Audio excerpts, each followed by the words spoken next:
નમસ્કાર દર્શક મિત્રો, આપ જોઈ રહ્યા છો અરવલ્લી ન્યૂઝ. અરવલ્લી જિલ્લાના મોડાસા શહેરના કોલેજ છાપરા વિસ્તારમાં દબાણ દૂર કરવાની કાર્યવાહી દરમિયાન ભારે તણાવનો માહોલ સર્જાયો.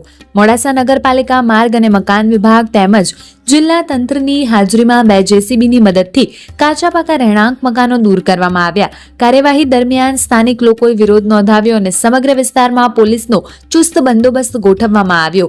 મોડાસાના કોલેજ છાપરા વિસ્તારમાં મોડાસા નગરપાલિકા હેઠળની જમીન પર થયેલા દબાણો દૂર કરવા માટે તંત્ર દ્વારા ડિમોલિશન કામગીરી હાથ ધરવામાં આવી.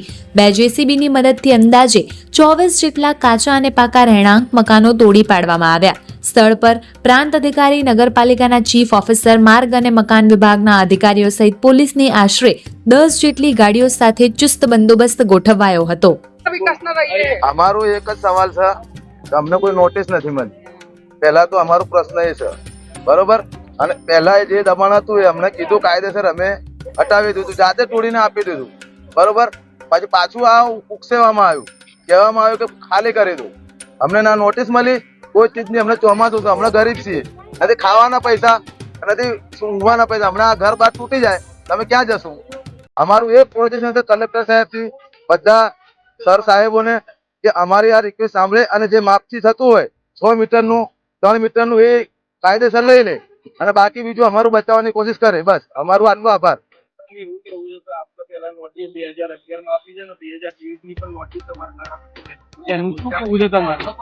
એ 6 મીટર સુધીની અમને નોટિસ આમેલી છે, એમથી આગળ નથી મળી. આ 2023 ની અંદર અમને અમારી માંગણી એ છે કે 6 મીટર સુધી લઈ લે, બાકી આગળનો બચાવ કરે. બસ અમારું એટલું પ્રશ્ન છે. નોટિસનો પીરિયડ પૂરો થઈ ગયો છે અને નોટિસ પીરિયડ પૂરો થયા પછી આખરે 2 વર્ષથી આ જૂનો મુદ્દો છે. 2 વર્ષના મુદ્દામાં વૈકલ્પિક વ્યવસ્થા કરવા જવાબદારી એમની પોતાની, એમાં તંત્રની એમાં કોઈ જવાબદારી નથી. એટલે આજે જે ડિમોલિશન કરવાનું છે એ ડિમોલિશન એ ROW અને એ નિયમો પ્રમાણે જ કરવાનું થશે અને એ નગરપાલિકા અને RNB પંચાયતની સાથે રહી અને SDM તરીકે હું કાયદોની વ્યવસ્થા જાળવવા માટે કટિબદ્ધ છું. બસ એ જ આપણો હશે.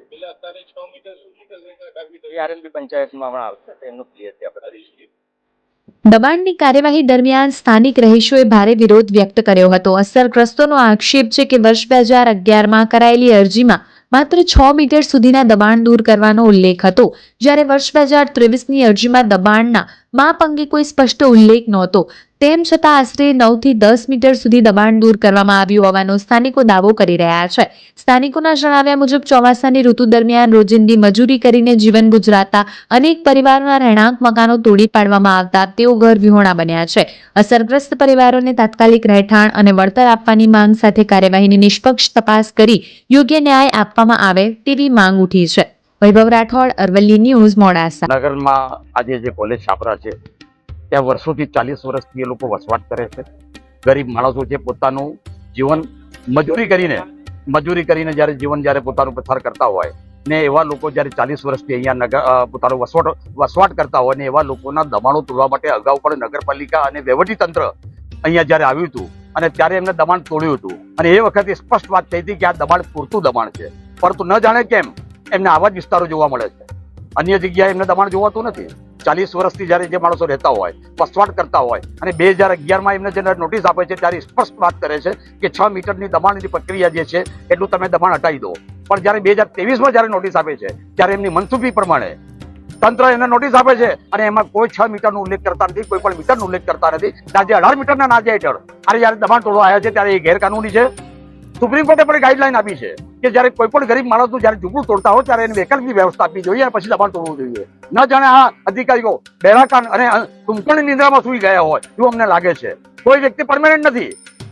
આજે અમારી માંગણી સ્પષ્ટ છે કે 2011માં જે એમને નોટિસ આપી છે 6 મીટરની, એ 6 મીટરની મર્યાદામાં જે દબાણ આવતું હોય એ તોડવું જોઈએ. અને આ ગરીબ માણસોનું દબાણ તોડતા પહેલા સુપ્રીમ કોર્ટ અને એક માનવતાનો સિદ્ધાંત છે અને એક માનવતાના સિદ્ધાંત ઉપર એમને વૈકલ્પિક વ્યવસ્થા આપવી જોઈએ. ચોમાસાની ઋતુ આવી રહી છે, ચોમાસાનો વરસાદ શરૂ થઈ ગયો છે. આ માણસો દરદર ભટકશે.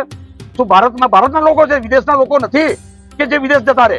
એટલે આ ભારતીય જનતા પાર્ટીની સરકાર અને આ તંત્ર જે રીતે બેફામ હોય, આ લોકોનો જયારે મકાનો તોડવા આવ્યા ત્યારે અમે સખ્ત વિરોધમાં ભારતીય રાષ્ટ્રીય કોંગ્રેસના તમામ આગેવાનો અને તમામ શહેરના લોકોનો વિરોધ કરીએ છીએ અને તંત્રને કહીએ છીએ કે આ પણ અહીંયા સ્થાયી નથી, અમે પણ સ્થાયી નથી. આ પાપ તમે જો કરશો તો ઉપરવાળો તમને માફ નહીં કરે. અને અમારી માંગણી છે સ્પષ્ટ રીતે કે આજે અમને સમય આપવો જોઈએ અને 6 મીટરની 2011ની જે માંગણી તમારી રજૂઆત છે એ રજૂઆતના દબાણ તોડવા જોઈએ. એ સિવાયનું કોઈ દબાણ તોડવું ના જોઈએ.